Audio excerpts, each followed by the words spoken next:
Hey, my name is Ricardo Costa, and in this tutorial we're going to dive into one of the most important and fundamental tools in Photoshop, the selection tools. If you're new to Photoshop, you will quickly find out that mastering the selection tools is essential for creating high-quality designs. So, what exactly are selection tools? Well, they allow you to choose specific areas of your canvas and manipulate them separately. It's like creating a temporary focus on a particular part of your design, which can then be edited in various ways, such as cutting, copying, changing colors, filling with gradients, and even more. In this video, we'll explore the various selection tools that Photoshop has to offer and how you can use them to create stunning designs. We will start by the basic concepts with simple shapes and then move to real images. So let's get started. Alright, to get started with this tutorial, you're gonna need to have the document we'll be using open. You can find this file in the Day 6 Selections folder within the Project folder. So go ahead and open up the file called selections.pst. Now, if you don't have the project folder yet, don't worry, you can download it for free, and the download link is in the description down below. Once you have the project folder open, just navigate to Day 6 and click on the Selections.pst file. This should open up the document we'll be working on today, and you should use something like this on your screen. Alright, let's dive in. The first tool we're going to explore is the Marquee tool, which you can find under the Move tool in the left-hand menu. Click and hold on the Marquee tool icon to reveal the different types of Marquee tools available. For now, let's select the rectangular Marquee tool. When you select this tool, your mouse cursor will change into a crosshair in the canvas area. To create a selection, simply click and drag your mouse to define the area you want to select. And it doesn't matter which layer you have selected, you'll be able to create a selection regardless. To demonstrate, let's say we want to select a rectangular area on this image. I'll zoom in and use this square shape as a reference point. I'll click in the top left corner and drag outwards while holding down the mouse button. As I drag, you'll see a dashed line appear to indicate the selection area. Since we're using the rectangular Marquee tool, our selection will be in the shape of a box or a rectangle. I'll continue dragging until I've selected the bottom edge of the square, and then release the mouse button. You'll now see a dashed line surrounding the selected area. Alright, now that you have made our selection, let's explore what we can do with it using the Marquee tools. When you move the mouse cursor into the selection area, you will notice that the cursor changes into a white arrow, indicating that you can move the selection around. You can either use the mouse to drag and move the selection, or you can use the arrow keys on your keyboard. Pressing the up and down arrow keys will move the selection around in small increments. If you prefer and hold the Shift key while pressing the arrow keys, the selection will move around in larger increments. But be careful not to click outside of the selection, as this will cause you to lose your current selection. If you accidentally lose your selection, you can always press the undo to go back a step and retrieve your selection. I will press undo to get my selection back. Now, if you want to remove a portion of your current selection, simply press and hold the Alt key on your keyboard. This will change the cursor into a minus sign, indicating that you are subtracting from the current selection. Click and drag the portion of the selection that you want to remove, and upon release, that area will be taken away from the selection. Now let's talk about how to add more to the current selection. To do this, we will press Shift on the keyboard and you will notice a plus symbol next to the crosshair mouse cursor. This indicates that we can click and add to the selection. The selection doesn't have to be just one area. We can hold Shift and make additional selection areas around the initial selection and select particular areas. A useful shortcut to know is how to deselect a selection area. If ever you have a selection in your canvas area, by pressing Command D on your keyboard, this will deselect the selection area. So with this current selection, I'll press Command D to deselect. Now let's move over to the gray square at the bottom. If you are following along, I suggest you to give it a try. As mentioned earlier, one of the things we can do with selection areas is fill them with color to create shapes and creative objects in the document. So with the rectangular marquee tool, I'm going to come to the top left of the gray square and click to drag down just like before. As I drag, you can see I can make any shape I like. Here's a useful tip. If you press and hold Shift while you drag out, you can create a selection in a perfect square. By holding Shift, I'll drag out until I make a selection similar to the gray square. Upon release, I now have my dashed outline like so. Alright, now let's fill the selection with color. But before we do that, we need to make sure that we create a new layer, so that we don't color on top of any existing layer in our document. To do this, we need to pay close attention to the Layers panel. At the bottom of the Layers panel, I'll hit the New Layer icon, and now, with the new layer selected, in the Layers panel and the selection still active, I'll press the I key on the keyboard to activate the eyedropper tool. This tool allows us to select the color from our document. Using the eyedropper tool, I'll click into the magenta square to select the color, and you can see that the foreground color in the menu is set to magenta. Next, I'll come across the menu and select the Paint Bucket tool. With the Paint Bucket tool selected, I'll click once on the square selection and it will fill it with magenta color. Once the selection is filled with color, the selection will still remain as a dashed line. If we no longer need a selection, we can simply press Command D on the keyboard to deselect. So just like that, we have created a new layer with a square shape and filled it with magenta color. We can rename the layer to Magenta Fill by double clicking on the layer name in the Layers panel. And that's it, we're done. Okay, so now we're going to switch over to the elliptical marquee tool. This tool is pretty similar to the rectangular marquee tool, but instead of making a square selection, it makes an elliptical selection. To switch over, I'm going to click and hold on the rectangular marquee tool icon and select the elliptical marquee tool. Now I'm going to try to make a selection around the circle here. Just like before, I can hold down Shift to make a perfect circle. Once I've made my selection, I'll create a new layer by pressing Command Shift N and name it Blue Fill. Next, I'll activate the eyedropper tool by pressing I on keyboard and select the blue color from the circle to the left. Now, instead of clicking on the Paint Bucket tool icon, I'll use the shortcut G to activate it. With the Paint Bucket tool active, I'll click into the selection to fill it with blue. I'll press Command D to deselect the selection and zoom out. So there you have it. We've now used both the rectangular and elliptical marquee tool to make selections and fill them with color on a separate layer. These are two of the most basic tools in Photoshop, so be sure to practice using them to get comfortable with them. Alright, it's time to talk about the lasso tool in Photoshop. This tool is very similar to the marquee tool as it allows us to make selections, but with the lasso tool we have much more flexibility to create detailed selections. To create a triangle, we will use the polygonal lasso tool that you can find by clicking and hold on the lasso tool icon. The polygonal lasso tool, which is a useful tool for creating selections by clicking on specific points. However, after we make the triangle, we will use a real image to show you the rest of the selection tools in more detail. Once you have the tool active, you will notice that the cursor changes to a lasso with little points. Click to create your first point and drag your mouse to create a line with points that follow your clicks.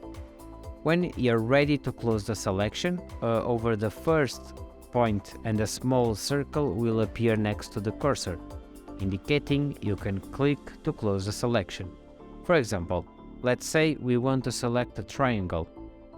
Click once at the top point, then click again at bottom right, then bottom left, and finally up to the top point to close the selection.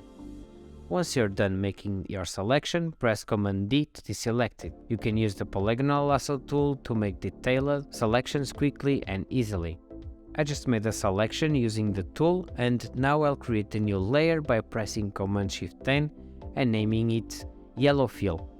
To fill the selection with a color, I'll first select the color I want with the eyedropper tool by pressing I, then clicking on the yellow color from the triangle to the top. Next, I'll activate the Paint Bucket tool by pressing G and clicking into the selection to fill it with the selective color. Now that the shape is filled, I'll press Command D to deselect the selection. We now have a new layer with a triangle shape. The polygonal lasso tool is particularly useful when making selections that don't involve curves. Alright, now that we've covered the basic selection tools for simple shapes, I know you're eager to try them out on real images.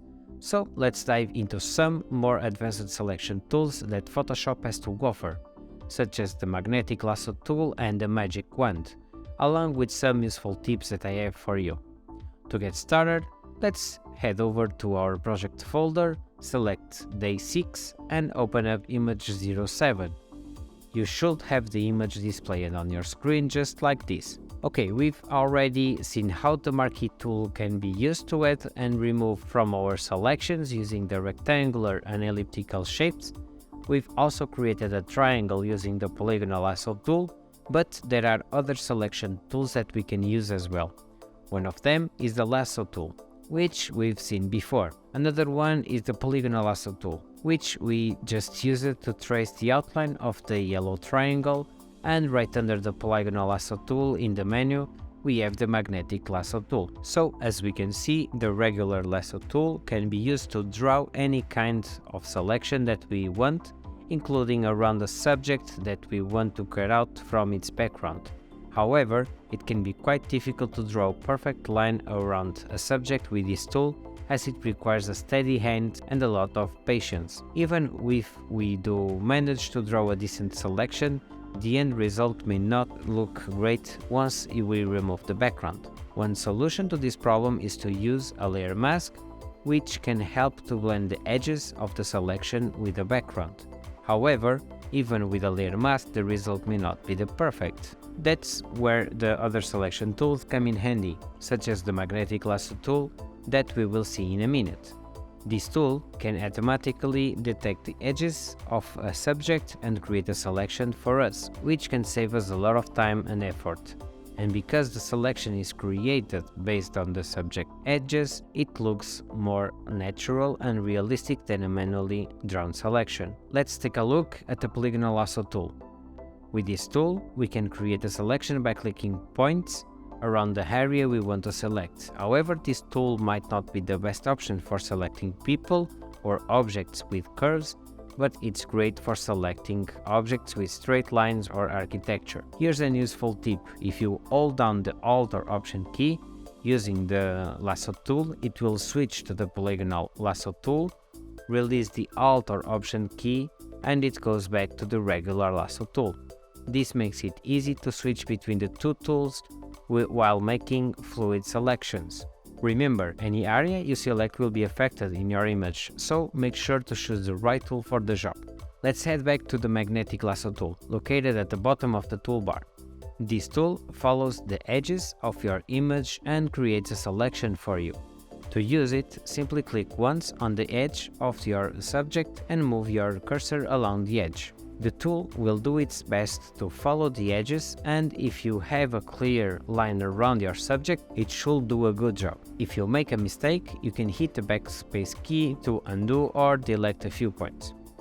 Once you've made your way around the entire subject, double-click to complete the selection. Click on your layer mask to see how it did it. In general, it did a pretty good job around the jacket, but not so well around the hair. So, to add missing parts, you can undo to select the dashed selection, select the regular lasso tool, click on the Add to Selection, click on Top, and select the parts you want to add to your selection. then add a mask again. We haven't touched the hair yet because we can use another tool for that, which I'll show you in a minute. These are the tools we can use to freehand or create polygons, or the magnetic lasso tool to make selections. We have a few more tools that we can use, such as the magic wand tool, object selection tool, quick selection tool, and magic wand tool quick selection. Let's take a look at the magic wand tool. When we click on an area, it selects everything that is relatively similar. In this case, it's selecting the background color. However, we want less to be selected, so we'll bring the tolerance down from 50 to 20 to try and get a better selection. We can see that at 20, it's not selecting inside our subject. We will use the Shift key plus click to add to the selection, just like we did with the rectangular tool. We'll keep adding until we're happy with the selection. Now, in this case, the magic wand tool actually tried to cut out our subject, but it did the opposite of what we wanted. But don't worry, we can easily fix this by remembering that on a layer mask, dark areas make things invisible and light areas make things visible. So all we have to do is click on our layer mask and hit Ctrl+Command+Y to invert the layer mask. Now, if we want to do some cleanup, we can do that as well. I'm going to grab the regular lasso tool and make a selection of this area over here. And I want these areas to be white on my layer mask, so I'm going to hit Shift Delete, which brings up the fill dialog.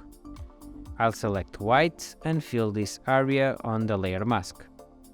We can do the same thing along the image in the parts we think we need improvement, so I'll make another selection over here, hit Shift Delete, select white and fill that area on the layer mask. We'll do the same thing down here, and we're looking better now. Although this method is not perfect, it's a good way to show you how using selections can help you cut out our subject. We will continue to show you better and more advanced ways to do this. So if you think this doesn't look great, you're right. Let's go back to the layer mask, hit Shift Delete to bring up the fill dialog and fill the whole thing with white again. So next tool we'll be using is the quick selection tool. This tool works by allowing us to paint in an area and it will fill in anything that it thinks it's similar. In this case, it did a pretty decent job of selecting out our background, but it selected a little bit too much.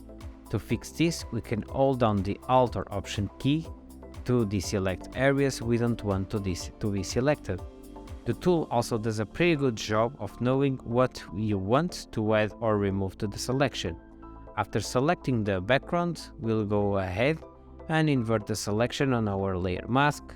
We can see that it did a pretty good job, but we'll need to go in and fix it up a little bit, especially around the jacket. To do this, we'll use the lasso tool, for instance, and paint over those areas to fix it up. Once you're done, we'll go ahead and fill the layer mask completely with white again. Alright, let's talk about one of my favorite selections, the object selection tool. So what this tool does is that it calculates using AI the different subjects in the photo and it makes an automatic selection. You may notice a pink overlay in the background of the image, but when I hover my mouse over the woman, it selects her. Once we have our subject selected, we can go ahead and click Select and Mask, and it will open up a panel on the left side of the screen. From here, we can set the view mode, which I usually like to use the overlay with a red background that helps differentiate my subject. And as you can see, Photoshop has done a pretty good job selecting the subject, but we may need to refine it a little bit more, particularly in the hair area. Luckily, there's a Refine Brush tool in the left toolbar that we can use to refine our selection by clicking on the areas we want to improve. At the end, we can set the output to New Layer with Layer Mask, and voila, we're done. Alright, let's talk about some tips and tricks that you need to know when using these selection tools. These tips will help you to work efficiently in Photoshop. One of the most useful tricks is the select all function. This is especially helpful when you need to select the entire canvas area quickly. All you need to do is hit Command A on your keyboard. This will select the entire document and you will see a dashed selection line around the edges of the canvas. This trick comes in handy when you need to resize or move the entire document, or if you need to apply a filter to the entire image. Now let's say you want to make a quick selection of a layer object outline. If you have a layer with only one object like a pink square, you can press V to activate the move tool and see that it exists on its own layer. With this layer selected, hold down Command on your keyboard and click once on the layer thumbnail in the layers panel. This will create a selection around the entire layer, in this case the square. But if you want to select a specific object within a layer, you can hold down Command and click on the object's layer thumbnail. Keep in mind that this trick will only work if the layer has transparency around it. If it's set on a white background, this won't work. Once you've made the selection, you can save it for later use. Now let me break down the last tip for you all. It's about saving your selections. Sometimes you spend a lot of time creating a selection and you might want to select it to use it again later. So to save a selection, you need to have an active selection. I'll use the pink square selection that I've made earlier with the polygonal tool as an example. With this selection active, I'll go to Select menu and choose Save Selection. A pop-up menu will appear, allowing me to name the selection. I'll name it pink square and click OK to save it. Now I can continue working on my document and making other selections. When I need to use the pink square selection again, I can go to Select menu and choose Load Selection. In the Load Selections menu, I can select pink square under the channel drop-down and click OK. The selection will then become active once again. Pretty cool, right? Well, that's it for our Photoshop selection tool tutorial. We've covered a lot of ground today, from the basics of making selections to more advanced techniques for refining and saving them. I hope you found this series helpful and that you've picked up some new tips and tricks along the way. Remember, the key to mastering these tools is practice, so keep experimenting with different selection techniques and see what works the best for you. In our next video, we'll be diving into the world of smart objects and learning how to edit our images without destroying them. So if you want to take your Photoshop skills to the next level, be sure to tune for that. As always, if you have any questions or comments, feel free to leave them down below.